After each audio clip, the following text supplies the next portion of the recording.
안녕하세요. 집주인이에요. 이번 전세 계약 만기죠? 사정이 생겨서 이번에 전세 계약을 월세 계약으로 바꿔야 될 것 같아요. 시간 될 때 전화 줘요. 평화롭던 토요일 오후, 주인공 초보라의 휴대폰에 날아든 문자 한 통입니다. 6년 동안 전세금을 올리지 않았던 착한 임대인이었기에 보라는 이 집이 영원히 내 집이겠지 착각하며 살고 있었죠.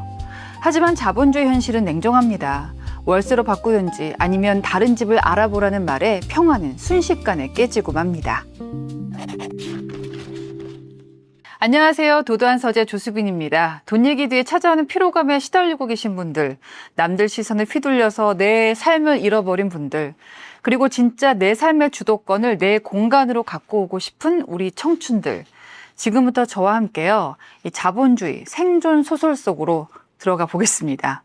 오랜만에 친구를 만났어요. 근데 나 이번에 집 샀어 라는 말을 하는 거예요. 그러면 축하보다 심장이 쿵 내려앉는 박탈감 느껴본 적이 있나요? 친구 집 거실을 보면서 당장 다음 달에 나갈 월세 걱정에 잠을 설쳐본 청춘들 있으신가요?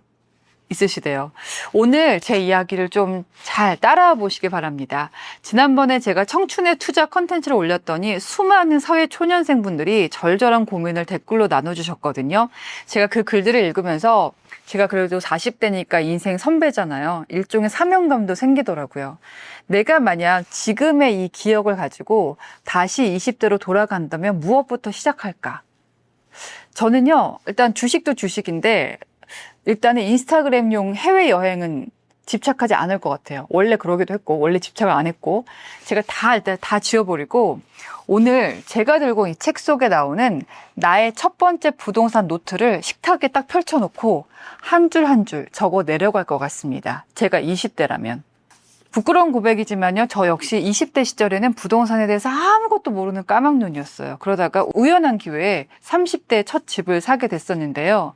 방송에서 제가 구체적인 비하인드를 다 깔 수는 없지만 정말 당시에 아무 준비도 지식도 없이 마주했던 자산 시장이었습니다. 그때는 저한테 그냥 막연히 무섭고 막막한 세계였는데요. 오히려 저는 집을 사고 나서야 비로소 진짜 자본주의가 무엇인지 공부를 시작하게 된 셈이었어요. 만약 그때 누군가가 저한테 이런 책을 한번 지어주면서 시장의 리듬을 먼저 알려줬다면 그 이후에 있었던 시행착오들, 불안감 이런 걸 덜 수 있지 않았을까 하는 아쉬움이 늘 남았습니다. 오늘 소개해드릴 책은요, 서울 자가의 대기업 다니는 김 부장 이야기 아시죠? 예, 이 이야기로 수많은 직장인들의 신금을 올렸던 송희구 작가님의 신간입니다. 나의 첫 번째 부동산 교과서인데요. 이것도 아마 드라마로 제작이 될 것 같아요. 실제 강연 후기들을 제가 좀 읽어봤는데 송희구 작가님이 어려운 재테크 용어를 소설처럼 쉽게 풀어주는 분이래요. 예. 그래서 인생의 마인드셋을 배우고 간다는 찬사가 참 많았는데 그 후기 그대로 이 소설도 아주 재밌고 실용적입니다. 소설로 재테크를 배운다? 그럴 때 장점은 진입 장벽이 무너진다는 거죠. 그러니까 소설 속 인물을 나로 대입을 해서 그 눈물, 고민 이런 것들 같이 느끼고 자본주의의 메커니즘을 내 이야기처럼 자연스럽게 이해하게 되거든요. 그래서 김 부장 이야기에 그렇게 많은 사람들이 환호를 했던 거죠. 반면에 단점이 있긴 한데요. 환상에 빠지기 쉽죠. 편집된 이미지에 취해서 허영심에 갇혀 지내거나 반대로 자극적인 마케팅에 속아서 공포심에 얼어붙어서 아무 결단도 못 내리거나 제가 미리 경험을 해본 선배잖아요. 집을 사야 돼요. 집을 샀을 때 진짜 위너가 되는 이유는 제가 여러 번 강조했지만 결코 집값이 올라서가 아닙니다. 설령 값이 떨어진다고 해도 내가 감당 가능한 내 집을 소유하게 되는 순간 인간은 비로소 내 삶을 내가 주도한다라는 강력한 감각과 함께 헌법이 뭘 보장하고 있어요, 우리에게. 거주 이전의 자유를 보장하고 있잖아요. 이 자유를 취득하게 됩니다. 안타깝게도 요즘에 그 복잡한 부동산 규제 정책들은 이 거주 이전의 자유를 꽁꽁 가로막고 있는 흐름으로 가고 있어요. 대출을 옥죄고 거래를 막아 일반 국민들이 계층을 이동하고 자기 삶을 주도할 기회 자체를 시스템적으로 제한해버리고 있는 게 아닌가 싶은데 부동산이라는 것은요, 역사적으로 공급만으로만 잡을 수가 있습니다. 자, 그래요. 그럼 다 막았어요. 그럼 여러분, 부동산 안 하실 건가요? 내 집을 직접 사본 사람들은 자유와 자본에 대해서 생각하는 깊이가 완전히 달라집니다. 이거는 결코 우연이 아니라는 걸 제가 느꼈는데요. 내 공간을 소유해 본 사람만이 비로소 이 삶의 원리에 대해서 눈을 뜨게 되는 거예요. 이 삶의 거대한 진실을 품은 채 본격적인 보라의 이야기로 들어가 보겠습니다. 소설 속 주인공 보라는요, 식탁에 앉아서 크게 제목을 적습니다. 바로 나의 첫 번째 부동산 노트예요. 이 노트를 다 채우면 반드시 내 공간을 찾으리라 다짐을 하면서 다음날 고수를 만나기 위해서 카페로 향합니다. 보라는 수줍게 물어봅니다. 분양과 청약은 뭐가 다른가요? 소설 속의 초고수가 아주 명쾌하게 개념을 잡아줍니다. 분양은 건설사가 집을 내놓고 판매하는 거고 그 집을 신청해서 사는 행위를 청약이라고 합니다. 소설로 재테크를 공부할 때 느끼는 매력이 이런 것들이에요. 우리가 금융용어가 좀 딱딱하잖아요. 그래서 10분 만에 막 머리가 혼미해져. 예, 그런 불인이들도 대사 한 줄로 시장의 구조를 자연스럽게 이해하게 되거든요. 고수는 또 청약 자금 마련을 위한 현실적인 3단계 공식도 짚어줍니다. 1단계 계약금 10%, 대출이 나오지 않으니 반드시 본인 힘으로 준비해야 합니다. 2단계 중도금 60%, 공사기관의 은행을 통해서 자동으로 연결되는 집단 대출을 이용하세요. 3단계 잔금 30%, 완공 후 주택담보대출로 전환하며 중도금을 상환하고 마무리하는 방식입니다. 물론 이 퍼센트도 계속 바뀌곤 있지만요. 이어서 고수는 대다수의 청춘들에게 눈여겨봐야 할 현실적인 주거 대안을 꺼내듭니다. 바로 거주와 투자의 분리, 즉 전세 레버리지를 활용한 갭 투자 방식입니다. 집값이 10억이고 세입자의 전세금이 6억이라면 내가 나머지 4억이라는 차액을 부담하고 집을 매수하는 방법입니다. 나머지 6억은 세입자가 나갈 때 돌려주거나 새로 구하면 되는 거죠. 그럼 저는 어디에 살아요? 묻는 보라한테 고수가 보여준 비교는 진짜 일침이 됩니다. 똑같이 종잣돈 4억으로 10억짜리 아파트를 소유한다 이렇게 가정을 해보는 겁니다.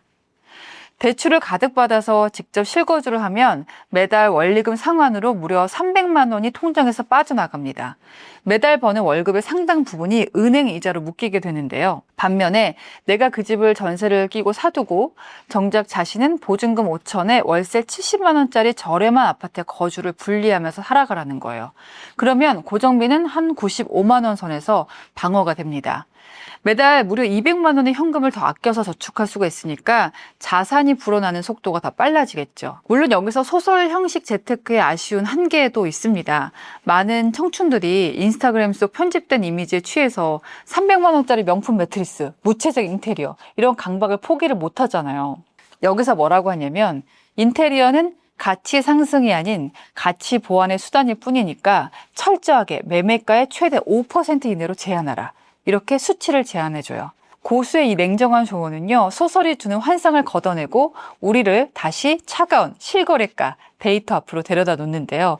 여기서 보니까 이 보라는 옛날의 제 모습이고 지금 고수는 지금의 제 모습인 것 같아요. 그러니까 저는 이 책이 재밌었던 게 집을 사기 전 나의 모습 그리고 지금의 내가 과거의 나, 지금의 내가 서로 대화를 하는 느낌이었습니다.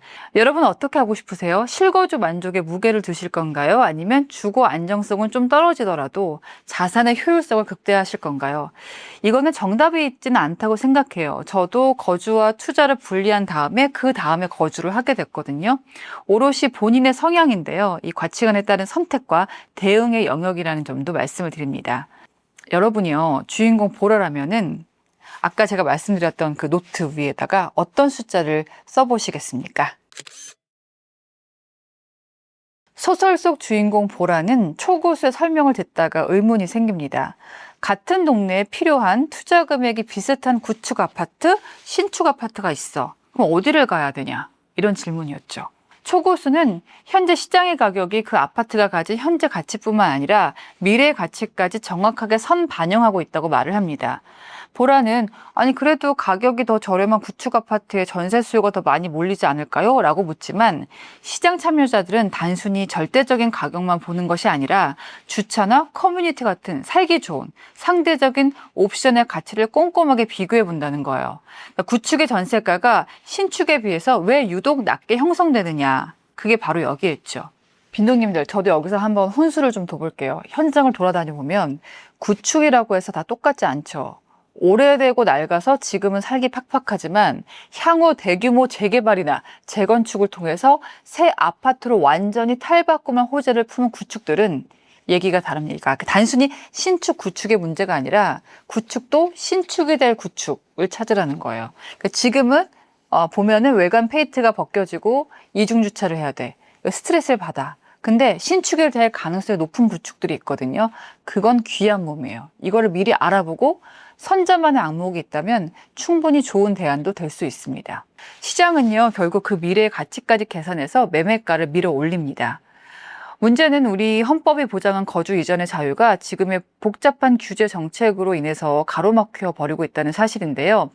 토지거래 허가구역으로 묶인 아파트는 아까 제가 얘기했던 그 퍼센트도 안 맞고 전세를 끼고 매수하는 방식도 아예 불가능하잖아요. 그러니까 무조건 직접 실거주를 해야만 살 수 있도록 법으로 강제해둔 셈이 돼버렸습니다. 대출을 옥죄고 거래를 막아서 일반 국민들이 원하는 시점에 원하는 곳으로 이동할 기회 자체를 시스템적으로 제한해 버렸다는 게 지금의 부동산 규제의 민낯이라고 생각합니다. 그러면 다시 한번 물을게요. 그러면 부동산 안 하실 건가요?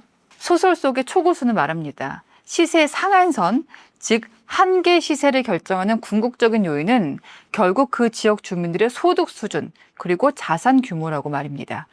아무리 신축이라고 해도 외곽 지역은 소득의 한계가 존재하기 때문에 상한선을 뚫고 올라가기가 어렵다는 거예요. 반면 주요 업무지구나 인접한 상급지는 가격을 지탱하는 힘 자체가 완전히 다릅니다. 저는 이것도 슬픈 게 예전에는 상급지와 하급지 뭐 이런 급지가 별로 없었어요. 제가 어릴 때는. 그래서 어떤 동네를 가도 정말 부유한 사람과 가난한 사람이 어울릴 수도 있었거든요. 근데 지금은 그 급이 나눠진 게 너무 아쉬운데 제가 지난 영상에도 말씀드렸듯이 이게 올바르다는 게 아니라 올바른 현상이라는 게 아니라 그렇게 되는 흐름을 이미 타버렸다. 그러면 가만히 있을 것인가 라는 질문이에요. 제가 지난번 청춘의 투자를 올렸을 때도 어떤 댓글에서 야 그게 맞는 거냐 투기 부추기는 거 아니냐라고 하는데 그렇게 될 것이다. 그렇게 되는 게 옳다는 다른 문제라는 점을 다시 한번 말씀드립니다. 20대, 30대, 40대 중에서 내 공간을 직접 소유해 본 사람들이 그 이전과 비교했을 때 자유, 또 자본에 대해서 생각하는 깊이가 달라진다고 말씀을 드렸죠. 그러니까 자산의 격차라는 건요, 행정구역의 이름의 차이가 아니에요. 우리가 실제로 누리는 입지 가치, 그리고 소득의 수용력에서 벌어지기 때문이라는 게 슬픈 현실이라는 거예요. 그러니까 막연히 잘 되겠지 예측을 해서 에너지를 쓰는 것보다는 현재 내가 처한 상황에서 최선의 선택을 내려야 되는 거죠. 그게 바로 여기에 있고 그게 가족의 삶을 바꿀 수 있습니다. 소설 속 주인공 보라는 이론을 배워요. 그리고 드디어 행동에 나섭니다. 남들이 다 자는 주말 새벽에 무거운 몸을 이끌고 현장으로 향합니다.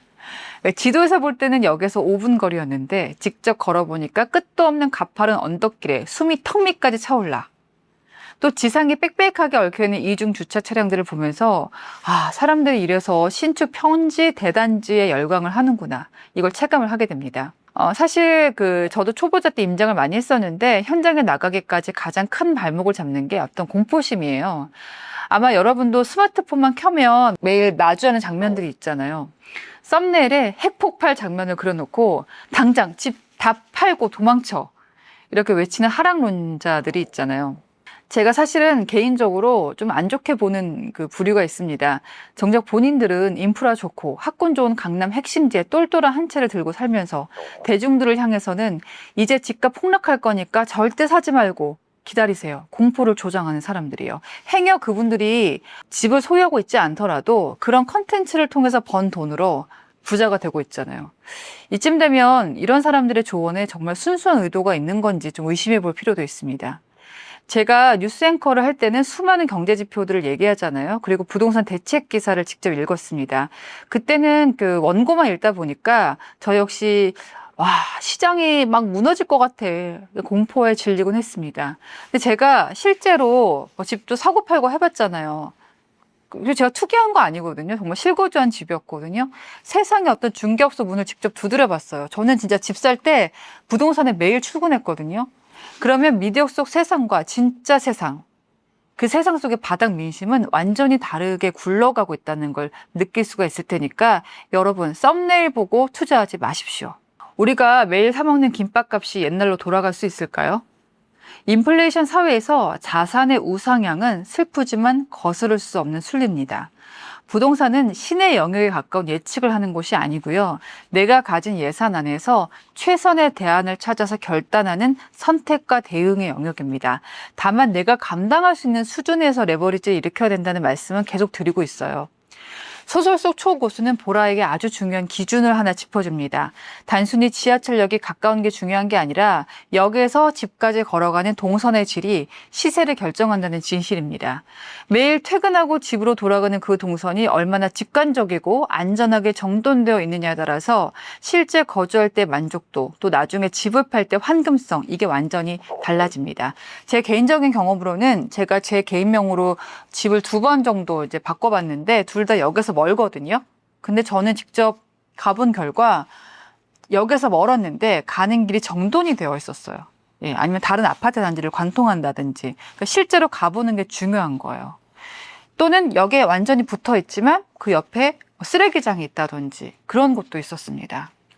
여기에 덧붙여서 수리 상태에 대한 현실적인 조언도 건넵니다.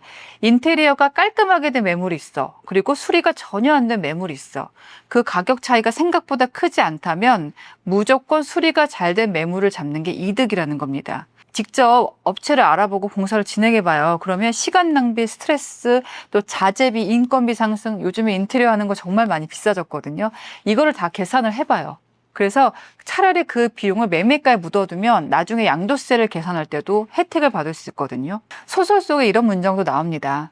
좋은 매물을 잡으려면 계산을 어제 해두고 실행은 오늘 해야 된다. 진짜 환금성은 하락장에서 증명이 된다. 그러니까 무슨 얘기냐면 좋은 매물 나왔을 때 그때부터 계산하는 분들이 있거든요. 저도 그렇게 몇 번 놓쳤거든요. 그럼 내가 원하는 매물 나한테 오지 않아요. 계산을 이미 끝내놓고 가야 되는 거예요. 그리고 제가 지난 청춘의 투자에서도 말씀을 드렸는데요. 좋은 매물이라는 건 많이 오르는 매물이 아니고요. 하락장이 오더라도 조금만 싸게 내놓으면 누군가가 기꺼이 사줄 수 있는 매물. 즉 환금성이 좋은 집. 그게 결국 새벽바람을 맞으면서 내 발로 직접 걸어서 확인한 동선 위에 있다는 말씀을 이 책은 하고 있습니다. 계산기를 두드리는 건 다시 한번 집에서 끝냈어야 합니다. 현장에 나갈 때는 내 눈과 발을 믿고 결단할 수 있는 실행력이 필요합니다. 자, 여기까지 저와 함께 읽으신 분들은 아마 궁금하실 거예요. 그래서 주인공 보라는 결국 집을 샀나요? 부자가 됐나요? 그 보라는 어제의 수빈이거든요. 그 결말은 제가 여기서 스포일러 하지는 않겠습니다. 보라가 어떤 아파트를 선택했는지, 그 과정에서 어떤 현실적인 벽에 부딪히고 깨졌는지 여러분이 이 책을 직접 한 장 한 장 넘겨보면서 보라의 호흡을 따라가 보시길 바랍니다. 저는 소설이 참 재밌었거든요. 근데 소설이라는 거는 제가 대신 전해드리는데 한계가 진짜 많기 때문에 여러분 꼭 읽어봐 주시면 좋겠고요. 특히 이번 영상이 반응이 좋으면요, 송희구 작가님이 저희 조수빈 크리에이션에 직접 출연해 주신다고 합니다. 예. 소설도 잘 쓰시지만 어떤 부동산에 대한 해안이 있는 분이니까 여러분 많이 봐주시기 바랍니다. 댓글도 많이 남겨주세요. 대신 이 마지막 질문 저는 던지면서 마무리를 하고 싶은데요. 몇 년 전에 큰 사랑을 받았던 드라마가 있었어요. 미생이라고. 거기서 주인공 장그래가 이런 독백을 했어요. 기회에도 자격이 있는 거다. 내가 처한 상황을 인정하고 타개할 방법을 찾지 않으면 기회가 와도 잡지 못한다. 우리가 살아가고 있는 이 세상의 무대도 결국 매일 아침 눈을 떠서 내리는 선택의 연속입니다. 그게 자본주의의 본질입니다. 누군가는 주말에 인스타그램 핫플레이스를 찾아다니는 선택을 하고요. 또 누군가는 보라처럼 무거운 몸을 이끌고 새벽 임장길에 나서는 선택을 합니다. 제가 보기에 화려해 보일 수도 있지만요. 저는 첫 번째 차는 프라이드였고 8년 몰았고 그 다음에 그랜저를 17년 몰았고요. 15년인가? 아무튼 그리고 지금은 중고차를 몰고 있습니다. 이런 선택들이 모여서 진짜 가치 있는 것을 찾아가는 것. 저는 거기서 더 보람을 많이 느낍니다. 제가 이 책을 읽으면서 가장 좋았던 건 자본주의 어떤 규칙들을 딱딱한 이론이 아니라 보라라는 인물의 눈물과 고민을 통해서 거울처럼 비춰줬다는 점인데요. 소설 속 인물들의 시행착오를 간접 경험해 보세요. 그러면 비로소 깨달을 겁니다. 부동산 공부는 단순히 돈을 몇 억 더 벌겠다는 기술이 아니라 내 삶의 울타리를 내가 직접 통제하겠다는 일종의 선언이라는 걸 말입니다. 제가 좋아하는 말 가운데 로마 철학자 세네카의 말이 있거든요. 준비와 기회가 만나는 이름을 행운이라고 부른다. 아무 준비도 하지 않은 채 시스템을 원망하고 남들을 샘을 내고 남들이 쳐놓은 공포 마케팅 뒤에서 위로받고 그러면 기회가 찾아와도요, 그게 기회인 줄 모르고 지나칩니다. 송혜구 작가님이 소설이라는 형식을 빌려서 우리에게 전하고 싶은 메시지의 본질도 결국 같다고 생각해요. 평범한 직장인도 어떤 룰을 학습하고 행동하면 얼마든지 내 삶의 주도권을 쥐고 나만의 안전한 항구를 만들 수 있다는 확신입니다. 구독자 여러분, 자본주의라는 거대한 드라마 속에서 여러분은 지금 삶의 주인공으로 살아가고 계십니까? 아니면 엑스트라로 살고 있습니까? 오늘 여러분 식탁 위에 여러분만의 첫 번째 부동산 노트를 펼쳐보세요. 그리고 저랑 함께 첫 줄을 적어보시는 건 어떨까요? 도다한 서재에 오늘 소개해드렸던 책은 나의 첫 번째 부동산 교과서였습니다. 이 영상 20대들을 다 보게 해주세요. 조수빈이었습니다.